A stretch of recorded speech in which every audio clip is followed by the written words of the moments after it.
at my projector, y'all. I went to sleep looking at this. My kids stayed with my mom. But this is my wall that I woke up to from the projector. There's the projector up there. It is, I think it's like, can y'all see me? It's like 4:17 a.m. Y'all know in the last vlog, I washed my hair, blow dried it.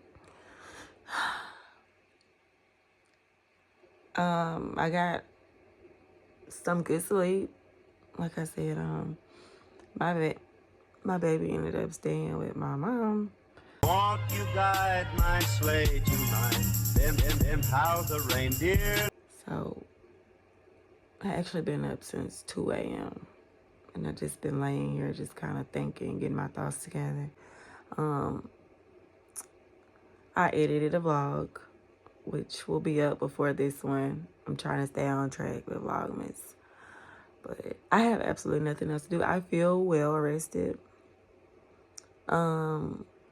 Probably set my tea out, the tea that I didn't finish yesterday. Set my herbal tea out, let it get to room temperature, and do my hair.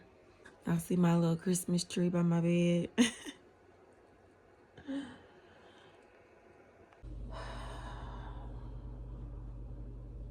I'm about to get all of my supplies together so I can throw my locks in. And while I do that, I'm probably gonna watch the Diddy Netflix documentary. I've been in and out watching it. It is 5:55, y'all.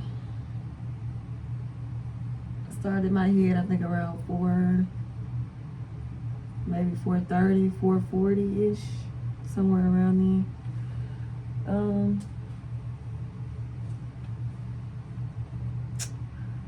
Getting the back and the sides done. The hardest part to me. I can't see back there. And the sides, I try to be delicate with my sides and, you know, not be too harsh on my sides. I take my time on the sides because the sides of my hair is like a little thinner. Just where my most of my wavy hair is. This segment, it's the back of my head, this part of my hair. It's like a loose wave, and all of the rest of this is, you know, like coolly curly texture. So, you know, the older you get, people who have really, really good hair, they start to bald early. Have y'all noticed that? I wanted to make sure the sides are filled in, because normally I kind of do them scarce right there, and I'll make sure it's filled in, so when I pull it up in a ponytail, it doesn't seem as bad. But this is what we have left at the top. I'm getting the back done.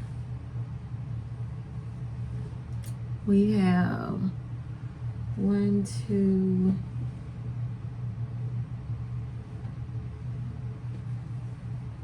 3, 4, 5, 6, 7, 8, 9, 10, 11, 12, 13, 14, 15, 16, 17, 18, 19, 20 more left. So I'm probably gonna section this off into 2 parts because we gotta get 20 locks. We gotta get 20 locks to fit up here without it looking crazy. So I just watched a Keon Henderson service. That's what I just watched. It was really good. It blessed me. But yeah, that little sermon blessed me so much, y'all. Like, I started to cry because one of the points that stood out for me in that sermon it's been my word the past few days. It's been my word to like don't stop creating, like just don't stop creating, not to stop creating, to keep going with it, because it's a part of my purpose. I'm a very creative person. And you know, when most people hear creativity, they automatically think of art. But you know, everything has an art, I believe. You've got, shoot, and I don't mean to talk about moms all the time, but you've got some moms that they're homemakers. That takes a lot of creativity. Just making the house a home, period. Like a lot of people, there's people that really don't genuinely know how to do that.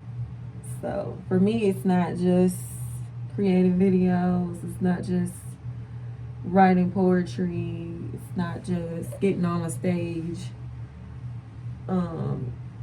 creating or writing a play, writing music. It's not just creating hairstyles. It's not just drawing. It's not just graphic design. It's not just creating a short film. It's not just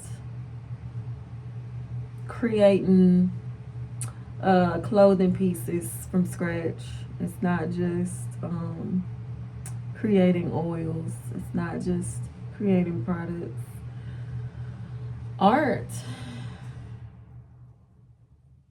is a way of life as well. You can literally create experiences for people. And I'm not just talking about theme parks or escape rooms or a brunch event or this interactive art museum. I'm not just talking about stuff like that. I'm also talking about experiences. The moment someone meets you, what atmosphere, and I'm showing y'all my curl pattern. Got a little curl pattern here. But it's not just that. It's what atmosphere are you creating when you meet new people?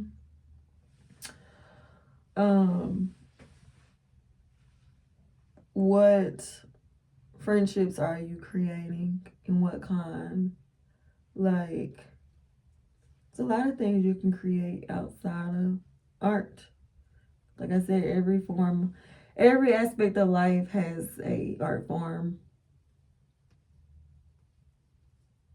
And something as simple as if you even allow people into your home, like what kind of atmosphere have you created there?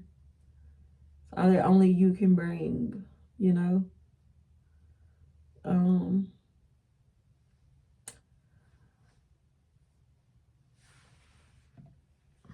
I know wherever I go, like that's something I learned to do. I just like when people can create a world, and this is the theatrical aspect of me that comes out. I like when people create a world that you can't escape out of. I think that is the actor in me, the theatrical side of me. Just not letting the audience, whatever audience there is, just not letting the audience exit the experience, whatever experience is going on. What are people experiencing when they come into contact with you? What can they experience that they can't get anywhere else? What part of you, what authentic part of you you can share with people, and it's not to be shared with everybody. That's when you have discernment to know who to let in and who to not to let in, even when their time is up. Do you leave people better than how you found them? And that can look like different things. And that's what I learned today in this sermon. That why do we think people that we love and they love us will never hurt us? Because that's when hurt is actually going to present itself, when there is love, because the form of hurt you're going to experience by the people you love is the truth, because sometimes the truth is uncomfortable, whatever that is. So that was a good little word. That's just been my word to never stop it, because I second guessed. And I'm not, like I said, I'm not even just talking about videos. Like, I just second guessed even being myself, period. Like, should I just, like, stop wearing the locks, put what they call a hard wig on, wear my straight hair every day, stop wearing print clothes, just go the whole clean aesthetic, minimalistic house, boring white, brown tone, everything. Not be this wild, free person. And that's not in a bad way. Just not conforming to the norm. I genuinely have thought about that plenty of times. Like, should I just stop being what resonates with me? Should I just stop indulging in it to make everybody else happy around me? Should I stop chasing the dreams that I have, with some of the dreams I'm living in now? But should I just completely stop and go the route, traditional route of things? When really our norm today is being shifted and twisted anyways. So